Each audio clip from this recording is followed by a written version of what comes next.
Hasan Basri rahmatullah aleyh aytат. Эгерде силер сахабаларды көргөн болсоңор, ненормальный деп айтатылыңар дейт алар.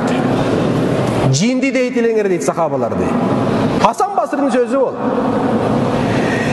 Эгерде сахабалар силерди көрсө, булар мусулман эмес деп айтатылы дейт. Kim aytты bunu? Bugün men aytып атамбы? Жок. Hasan Basri aytып атат. Hasan Basri kim болгон? Табиин болгон. 3-чү дор сахабалардан кийин пайгамбарга жакын болгон бир дор болгон. Ал дор биз үчүн алтын бир дор болуп эсептелет. Биз үчүн алтын бир дор. Биз динибиздин булагы ошол жерден суу ичебиз. Булагыбыз ошол жер биздики. Ошол жерди Hasan Basri айтып атпайбы? Бизди көрсөң эмне болот билбейм анда эмне деген сөз айтатылар. Biz ошол заманда адам баласы эмне кылыш керек дегенде эң башында фитналарга аралашпаш керек. Эң башында. Тугандар, түшүнүктүүбү? Бул учурда эң башында фитналарга аралашпаш керек. Фитнанын очогу соц тармактар.